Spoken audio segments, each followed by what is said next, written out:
Mayweather can't say he calls shots not only with his opponents but commission and judges and refs and everything. He calls the shots. Pacquiao was at that. He was there a few years ago, and he made a lot of fighters drain themselves. And by the time the fight comes, they can't recover. They just don't have the time and the the time enough to get back to their normal weight. So it does affect them. It does give them that big advantage. You've been in there with Broner. What do you think about his fight with Porter? A lot of people think it's a dangerous fight for him against a guy who goes forward, puts a lot of pressure on him. It's not an easy fight. It's not an easy fight, and it's gonna be an exciting fight. But I picked Broner to win. He's got tremendous skills, and I've heard that he's training very very hard. Just that said, I think he wins the fight. It won't be easy, but I think he wins. Do you think Broner gets All right, champ. All right, we'll see you. Do you think Broner gets enough credit, Robert, for showing heart? Because when he fought Maidana, I mean, he could have been out, and a lot of people say that he doesn't get enough credit for finishing that fight on his feet and trying to come back. He has a lot of heart, and he deserves to get respected. And just the fact that he was able to hang in there with Maidana after 2 knockdowns and everything that happened in the fight. He was there. He hung in there. He took Maidana's best punches and went the distance. And the fight was still close. The fight was tough. He's a very tough guy. He's a very dangerous guy that a lot of people might not think so, but he's one that could be one of the best fighters in the world.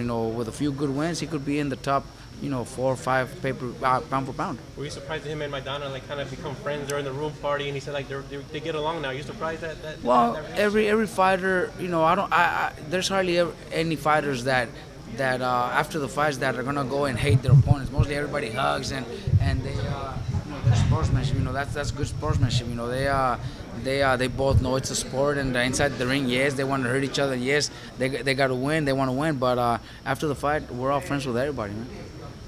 Any thoughts on that? Huh? Well, it's an interesting fight, but I think Cotto pulls that one off. Cotto's very experienced, very talented, and has been doing really good in his last couple of fights. I'm sure they're gonna have a good game plan, and I have no doubt that he's gonna come out with a good win. Hey Robert, how did you pairing with Julio happen?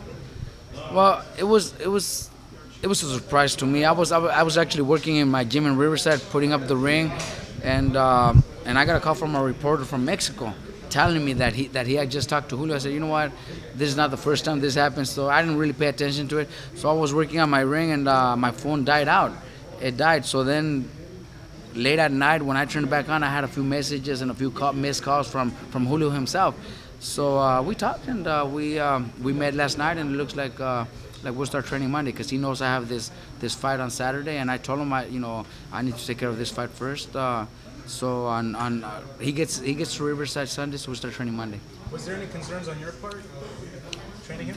There's always been concerns, especially with all the negative things throughout his career, everything that we've seen on TV and everything that everybody says, but talking to him yesterday and getting to feel the way he's thinking, especially after that loss, it looks like he's gonna do things right. Our conversations were all yes, whatever you want to do, however you want it. We talked about sparring, we talked about running, training in the mornings, training at doing the boxing at nights, in the evenings, and he was okay with everything. He said, yeah, he's come. Main thing is coming to my gym. It's not like he wants me to go to his house and train in his backyard. So he seemed to understand that he needs to do something different and better for his own good, or else he's always going to be the guy that could have been great. How do you feel you can make him better? I've always said it, man. Since I seen him growing up fighting in the pros, I've always said that that he had a lot of potential. He's got a tremendous heart, tremendous chin, great power. He just needs to work on little things. That I need to do. That's my job now. He's those things he already has. Now I need to work on little things. Teach him new things that he needs to learn, and that I want him to do, so we could show what he really is about. The main thing about him you could tell like on his Instagram and stuff like that, he looks like he's serious, and you could say a part of it is because he lost, part of it because he just became a dad too. But his dad made a comment that like you're not training like a full-time fighter, and you mentioned what you mentioned, like training at home sometimes, and just to get him in the gym and really get more of a regimen down. See, I think things happen for a reason, and I'm not saying I'm happy that he lost, because I've always been a fan and actually a friend of him. I come before his last fight. He would call me over. I would come to his house. We stay up to 2 or 3 in the morning just talking. Because that has happened before. He's a good dude. He's a good friend of mine. So I'm not happy that he lost, but things do happen for a reason. I think that was something like that had to happen for him to open his eyes and say, you know what, I need to do things right. One thing that I've told him and a lot of other of my fighters is, you guys are special. You guys are different. You guys are not your normal friends that could go out, have fun, and drink and party and then come back and become a world champion. You're different. You're special. I told him, you have to realize that your next 3 or 4 years have to be 100% boxing. If you don't give it 100% boxing, then you're never going to be the person that you need to be. 10 years from now, you're going to regret it and say, I should have done it. I should have done that those 4 years. Because in 4 years, he could have 12, 15 fights if he stays busy and make a lot of money where he doesn't have to worry about anything for the rest of his life. His kids, his family, could be very, very, very well taken care of. But if he doesn't, 10 years from now, he's going to try to make a comeback, or he's going to find a way to make some money. A lot of fighters start doing things that they're not supposed to make money, or they end up getting into drugs. We've seen that happen many times. And I hate to see something like that happen to a great fighter like Julio. So I had to give him that talk too. Me as a trainer is not only just to teach him how to fight, but also give him good advice and make him understand what a boxer's life really is. Because we know 70% of the boxers' lives end up broke, and maybe even more. I'm saying 70, maybe 80, 90 end up broke, and very few are the ones that could live the rest of their lives comfortably. You hardly ever see that. Robert, what do you see in him that makes him great? He has skills he's always had, little things that I want to work on, of course, that I might teach him. But he's got a tremendous heart, great power, a great chin. So right there, those things itself is something that nobody can give you. He already has.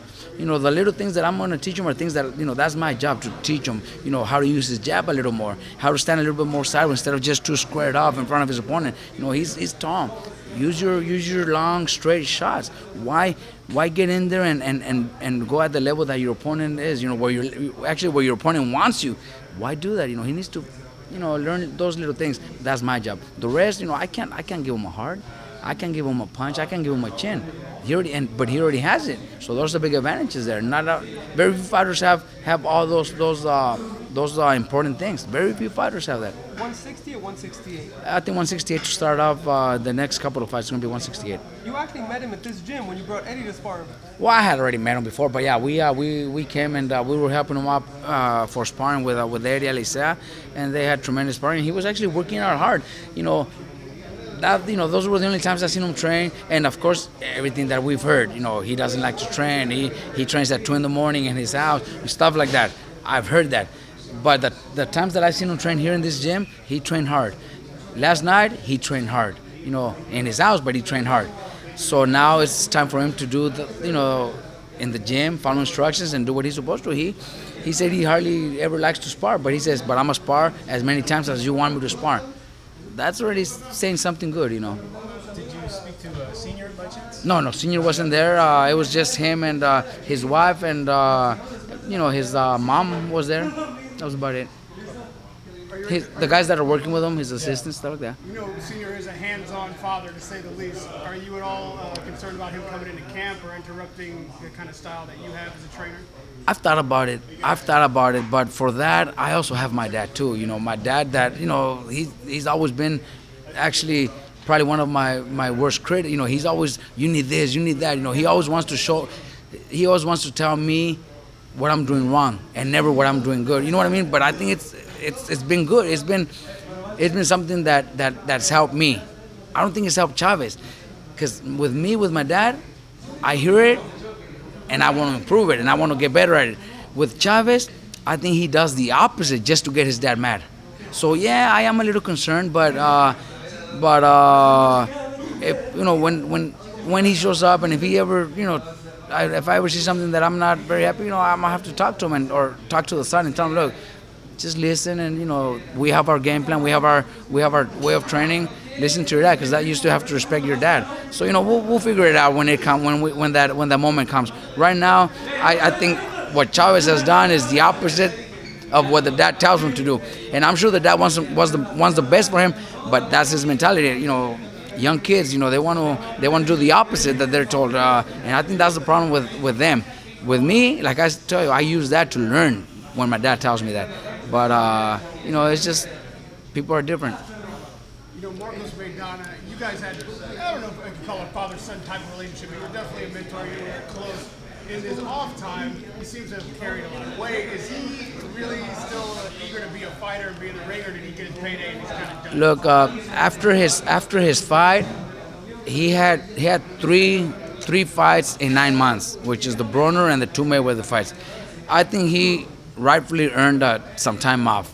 Maidana has always been the type of fighter who's not very excited about boxing. He doesn't follow boxing. He doesn't really, most of the time, he doesn't even know who his opponents are or doesn't do any studying.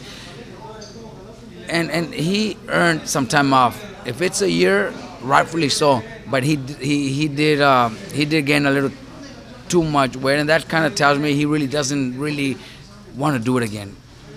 And I don't blame him either, because he never had that love for the sport either. So I am a little worried when he comes back, to try to lose so much weight, and in 2 or 3 months it's going to be almost impossible. So I am a little worried. I haven't talked to him, I gave, after those fights, I gave him his space. Enjoy your wife. He got married. He's got his family. Enjoy life. Enjoy your country. He should have been a little more careful with his weight, but what can I say? I just let him be himself. He needed that. He wanted that. I couldn't be on top of him. Watch your weight. You better be running. I didn't want to do that. I could do that to Brandon, and I could pick up Brandon and take him running. I could do that with Mikey because they're here. But he's somebody different. I let him be himself. We're still gonna support him whenever, if he ever wants to come back to fight again. Then we're gonna support him. But we're gonna need some time. and it's not gonna be easy. You mentioned Brandon Rios. He's somebody who always wants to do it again. But this, down the road in his career now, and the kind of fights that he's been in, the kind of fights that are out there for him are also very punishing. Are you getting concerned at all about when it's time for him to start thinking about hanging out? We already know, and I've already talked about it, even with Brandon himself. We've already talked about it. Brandon loves to fight, and Brandon loves to get into it. But right now he's still healthy. We still don't see, the way he talks, the way he acts. He's been like that since he was a kid. Brandon's always been like that since he was a kid. Brandon is the fighter that could take those type of fights, that loves to take those fights. That's the way he is. He's gonna be healthy when he retires. But the fights are tough. The fights are getting tougher. He had a good win against Alvarado, so that's something good. Hopefully we get another fight sometime in this summer, and that's what it looks like. So we're excited. Brandon just wants to fight the best, man. Brandon wants to fight the best, and when it's time, I'm gonna tell him, and he's gonna believe me. He's gonna understand me, and he's gonna agree to what I say. Do you have a chance to talk to Eddie Hearn while you're over there? Radio Raheem with Robert Garcia.